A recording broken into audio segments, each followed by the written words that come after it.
questão que eu queria colocar para vocês, mais relacionada à base, né? Por exemplo, como é que um departamento de inteligência e desempenho, vamos chamar assim, ajuda um clube, por exemplo, a captar atletas, né? Se o pressuposto, por exemplo, do clube ou às vezes do clube, e às vezes é do treinador, né, que influencia muito no processo de captação, né?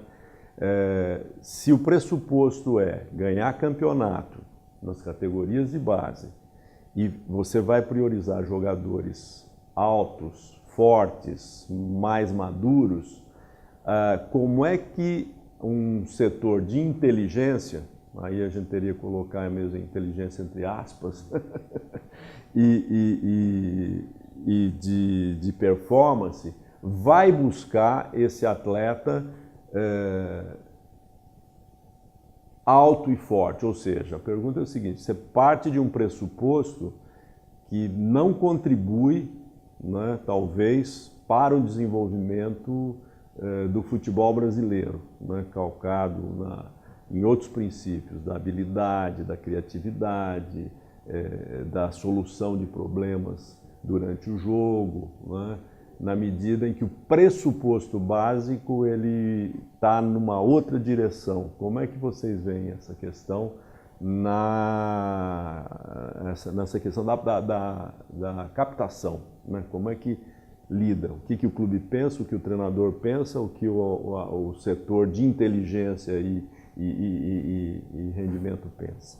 Eu penso que é uma tendência, mas ainda uma tendência a se discutir mais, né? De que o clube não fique mais à mercê dos seus treinadores. Então, nem no profissional, nem na categoria de base, acho que a gente tem que tentar terminar ou minimizar o impacto da mudança, da troca do treinador. Então, eu troco o treinador e aí muda tudo, quer dizer, está errado. Eu, como clube, eu já preciso contratar um treinador que dê conta de dirigir a minha máquina, né? Com as características que ela tem. E não o contrário, ele chega, troca isso, tira isso, muda isso. Não, todos que chegam podem contribuir com novas ideias, mas a essência ela tem que permanecer. E na base, até penso que na base isso vem acontecendo de uma maneira mais correta do que nas equipes profissionais.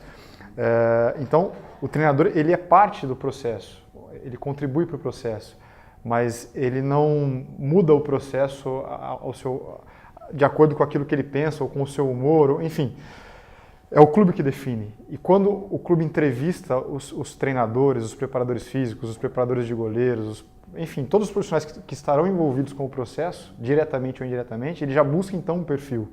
E de novo, pode ser que você seja muito bom e não tenha perfil para o meu clube. E aí eu não te contrato, mas eu sei que você é bom, né? E não há problema nisso. O problema é não entender, quando eu contrato um profissional, que é o clube que define isso. E define como? Estudando a sua história. Então, por exemplo, se você não conhece a história do clube, fica muito difícil de começar a entender o perfil. Se você não entende a relação que se estabelece com torcida, com a cidade, são vários aspectos que, na hora do vamos ver, no final, a gente está olhando o jogador, mas a construção daquilo tudo para chegar no jogador é uma coisa muito elaborada. E na mesma direção, eu penso que não se exclui, né, dentro do perfil, né, quer dizer, no perfil da maior parte dos clubes no Brasil, e acho que isso também é da cultura do futebol brasileiro, a gente não pode perder, e o que eu vou falar aqui talvez haja divergência, né, mas talvez não. Vencer nas categorias de base é uma questão cultural no Brasil e que faz parte da história do futebol brasileiro e que faz parte da formação do jogador brasileiro, e que a gente não tem que perder, na minha opinião. Né? Eu não tenho que formar e tirar o peso do vencer. Eu tenho que tentar entender como o peso do vencer se encaixa no processo de formação e de captação do jogador que eu quero ter no meu clube. Né? Porque se a gente quer resgatar as características do nosso futebol, acho que também a gente precisa entender exatamente isso.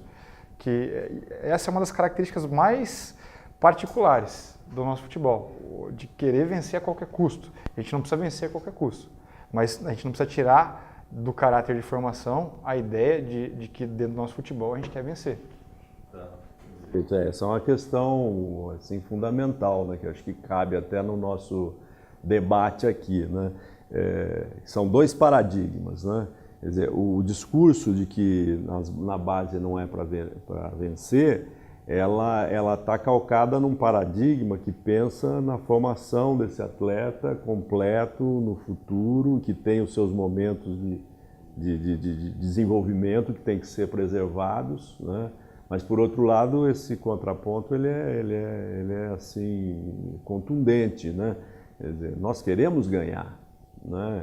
O pai quer ganhar, a criança quer ganhar, o treinador quer ganhar, o clube quer ganhar, é isso que enaltece, né? O resultado do trabalho é o que vai pesar, se o trabalho é bom ou é ruim, isso é cultural, né?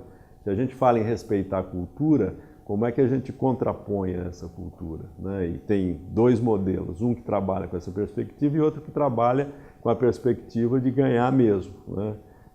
O ideal é que todos os clubes entendessem que o paradigma mais adequado para o desenvolvimento do futebol brasileiro era o outro. Mas enquanto não existe o outro, como se posicionar, né, contra uma cultura?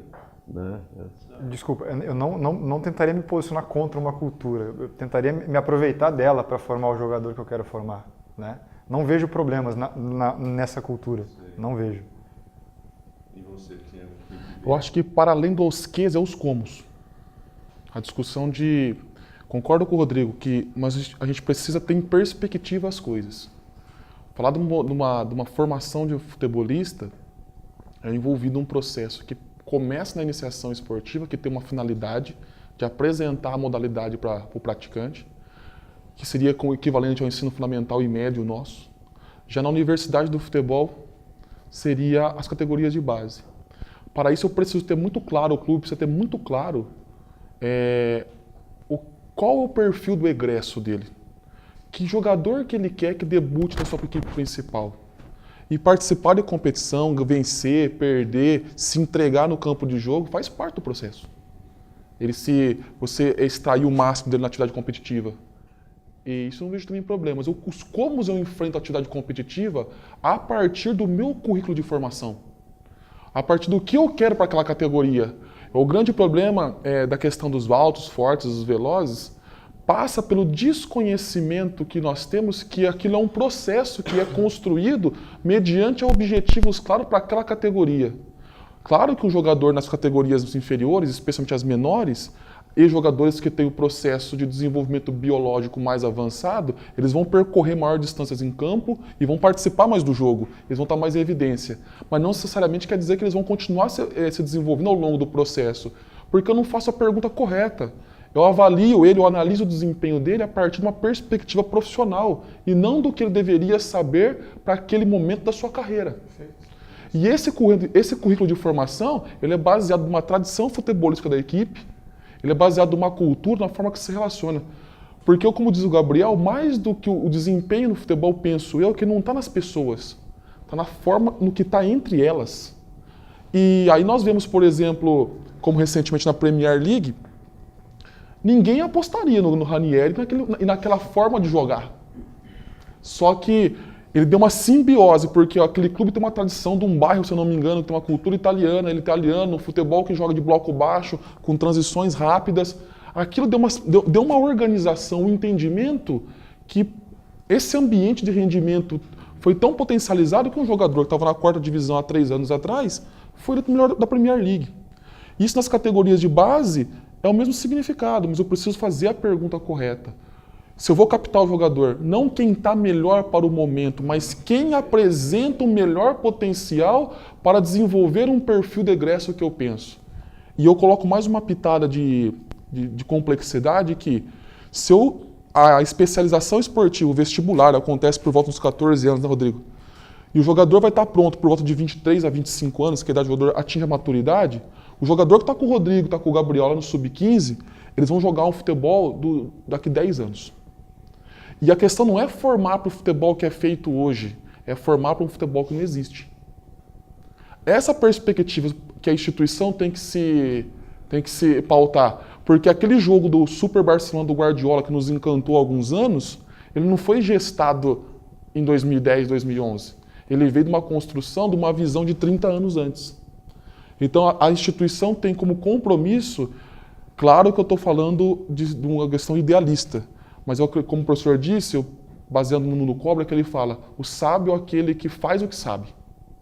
Então, tentando fazer isso, tentando essa perspectiva de uma transformação, nós precisamos que as instituições olhem em perspectiva para a formação. Aí a captação não fica selecionar para desenvolver, eu desenvolvo para selecionar. É uma mudança substancial no processo, porque, só para finalizar, o sistema de cotas que é tão criticado no ensino superior mostrou que as pessoas com menor rendimento, por exemplo, que adentram ao ensino superior ter oportunidade, ao final do processo têm os mesmos níveis de desempenho. É esse contexto que vai fazer a diferença sobre esse desempenho esperado. Mas num país de dimensões continentais, onde nós temos uma quantidade de pessoas dispostas a praticar o esporte e a submeter a qualquer condição, durante muitos anos ficou muito mais fácil dizer que o Rodrigo tinha 2 centímetros maior do que o Gabriel.